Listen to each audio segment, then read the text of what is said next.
Right breaking news చూస్తున్నాం. కోడికత్తి కేసులో Andhra Pradesh high court సంచలనమైనటువంటి నిర్ణయం తీసుకుంది.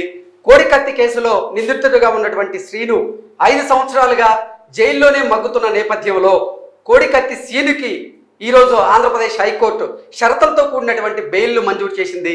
అతను ఏ సభల్లోనూ పాల్గొనకూడదు, మీడియా ముందుకొచ్చి మాట్లాడకూడదు, ఇటువంటి షరతులతో కూడినటువంటి బెయిల్ని శ్రీనికి ఈ కేసులో మంజూరు చేయడం జరిగింది.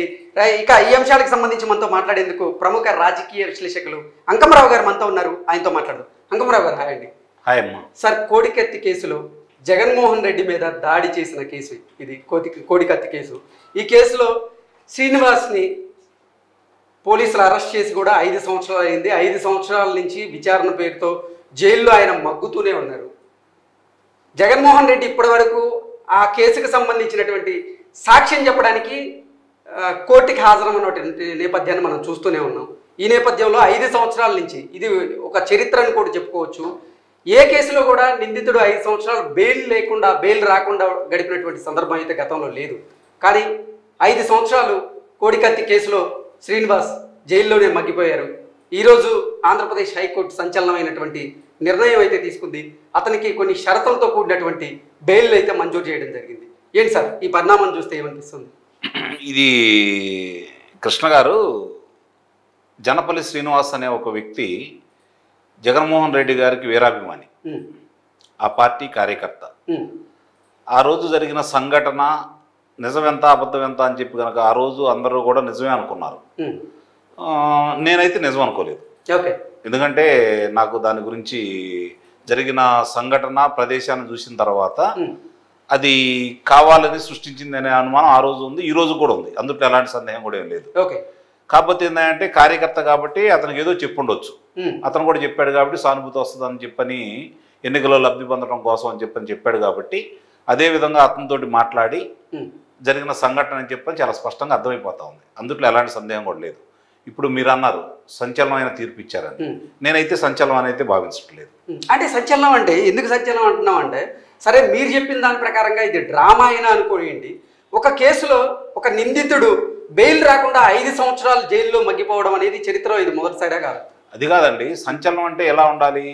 ఒక వ్యక్తిని తీసుకెళ్ళి అదుపులో తీసుకొని విచారణ చేసేటప్పుడు అక్కడ నిజ నిర్ధారణ తీసుకొని ఇక్కడ పలాన్ని జరగలేదు కాబట్టి ఇతను విడుదల చేస్తున్నాం అని చెప్పి ఒక నెలకో 2 నెలలకో 4 నెలలకో చెప్తే అది సంచలనం. అది చెప్పడానికి అసలు ముందు జగన్మోహన్ రెడ్డి సాక్ష్యం చెప్పడానికి. అందుకే 5 సంవత్సరాలు ముఖ్యమంత్రి అందుబాటులో ఉండి రాష్ట్రంలోనే ఉండి రావట్లేదు అన్న తర్వాత ఇప్పుడు దీని అసలు కొట్టివేయాలి. కొట్టివేస్తే సంచలనం అయింది. అతనికి ఈ రావట్లేదు కాబట్టి కొట్టివేసి దీంట్లో ఏమి బాధితుడు వచ్చి మాకు చెప్పట్లేదు కాబట్టి దీన్ని పరిగణలో తీసుకోవట్లేదని చెప్పి కొట్టేస్తే అది సంచలనం అయింది. అంతేగాని పాప 5 సంవత్సరాలు నిజంగా శిక్ష పడినా కూడా 2-3 సంవత్సరాల కంటే పడదు కదా. 5 సంవత్సరాల్లో కారాగారంలో నిర్బంధించి అతన్ని ఇబ్బంది పెట్టి ఈరోజు అతనికి ఏం న్యాయం జరిగినట్టు? ఆ 2 సంవత్సరాల కాలాన్ని అతనికి ఎలా ఇచ్చినట్టు? ఎందుకు అతను కారాగారంలో ఉండాలి? కాబట్టి నేను సంచలనం కాదని చెప్పి నేను ఇది భావిస్తాను. ఇప్పుడు అసలు ఈ కేసులో ఆయన నిందితుడా లేదా బాధితుడా అనేటువంటి అనుమానాలు చాలా మందికి వస్తున్నాయి. నిస్సందేహంగా జనపల్లి శ్రీనివాసరావు అనే వ్యక్తి బాధితుడు. నిందితుడైతే నేను భావించట్లేదు. ఎట్టి పరిస్థితిలో కూడా నిందితుడుగా నేను భావించట్లేదు. మరి గాయం ఏది తాలూకు అంటే అది గాయం అంటే నాకు అంటే మీరు ఇందాక అన్నారు సాస్ అని. సాస్ కాదు, అది రక్తమా సాసా అనే దాని గురించి ఒకసారి కన్నా మనం చూసుకుంటా ఉంటే నాకేమనిపిస్తుందంటే, మామూలుగా చిన్న ఏదన్నా చిరుగుపోయింది అనుకోండి, కోడికత్తి పెట్టి ఎట్లా అంటే అక్కడ ఏదో ఒకటి కనపడాలి కదా. అంటే గాయం అయితే షర్ట్ అయితే చిన్నగాలి అనేది మీ అవును మీ వాదన, మా వాదన. కాబట్టి లేదు కదా. కాబట్టి నాకెందుకు కొంచెం అనుమానంగా ఉన్నది. ఇప్పుడు ఇన్ని సంవత్సరాలు దాన్ని ఆయన కారాగారంలో మగ్గే విధంగా వీళ్ళు చేశారు కాబట్టి నాకు ఇంకా నిజం అనిపిస్తుంది. అంటే జగన్మోహన్ రెడ్డి వైఖరిని నిరసిస్తూ ఈ కేసులో ఎంతో మంది ఇప్పటికే అంటే ప్రజా సంఘాలు అయితేనేమి, దళిత సంఘాలు అయితేనేమి, మానవ హక్కులకు సంబంధించినటువంటి కొన్ని సంఘాలు అయితేనేమి, అలాగే చాలామంది కూడా లాయర్లు అయితేనేమి చాలామంది ఇప్పటికే గవర్నర్ గారి దృష్టికి తీసుకువెళ్ళారు ఈ కేసుని. గవర్నర్ గారి దృష్టికి వెళ్ళిన తర్వాత కొద్ది రోజుల్లోనే బెయిల్ వచ్చింది.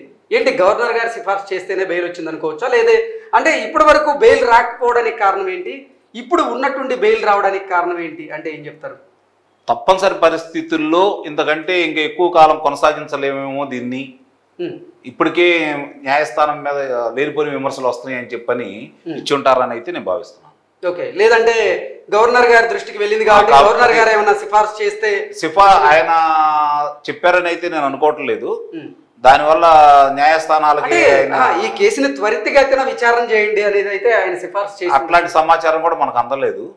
కాకపోతే ఈ ప్రజా సంఘాలు కావచ్చు, వాళ్ళ తల్లి గారు అన్నయ్య గారు నిరాహార దీక్ష కూర్చోవడం కావచ్చు, జరుగుతున్న పరిణామాలు ఎటు శ్రీనివాస్ కూడా నిరాహార దీక్ష కూర్చున్నాడు.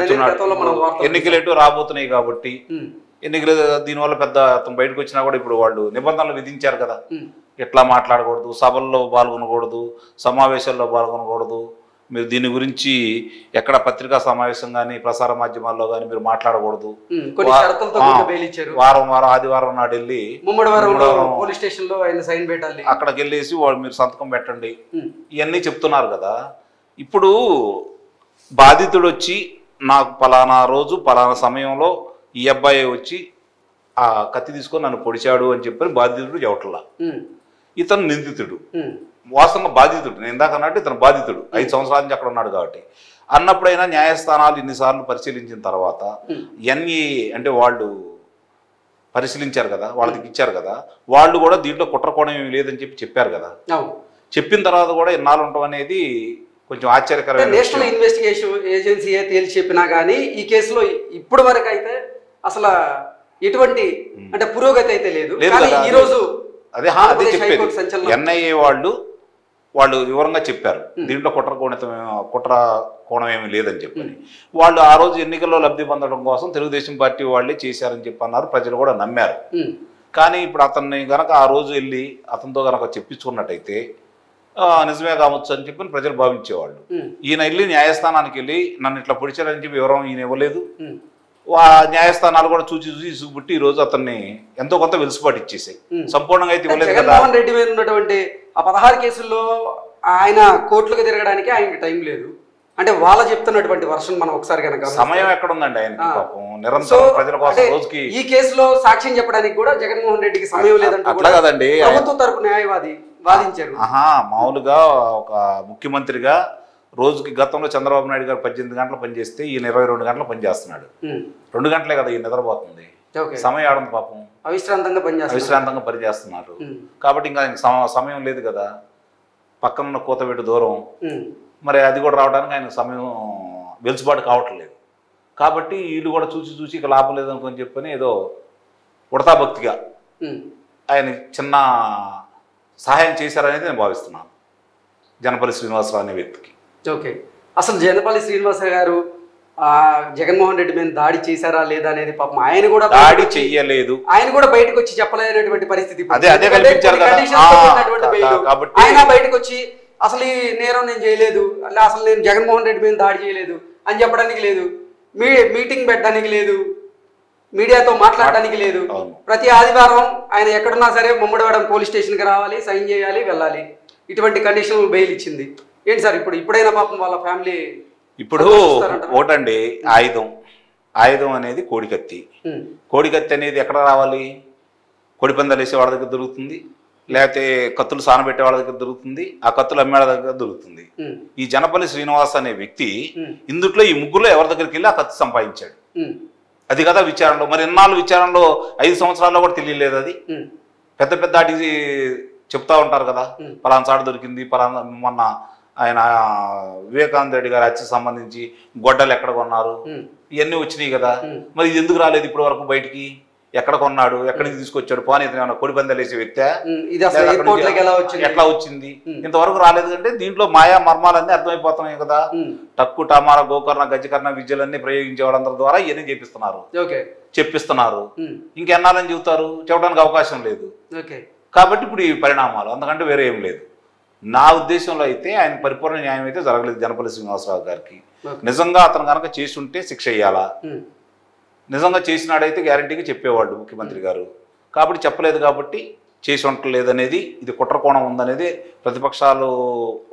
నిజంగా దాడి జరిగితే జగన్మోహన్ రెడ్డి మీద ఆయన కోర్టుకి వెళ్ళి ఎందుకు సాక్ష్యం చెప్పలేదు ఈ 5 సంవత్సరాలు? అంటే నిజంగా దాడి జరిగి ఉంటే 5 నిమిషాల్లో శ్రీనివాసరావు గారిని చంపేసి ఉండేవాడు. అందులో ఎలాంటి సందేహం కూడా లేదు. ఉమ్. కుట్ర కోణం ఉంది కాబట్టి దాన్ని లబ్ధి పొందడం కోసమే వాళ్ళు అలాంటి ఆలోచన చేశారని చెప్పి అయితే నేను భావిస్తున్నాను. ఓకే ఓకే అంకమ్రావు గారు, థ్యాంక్ యూ సో మచ్.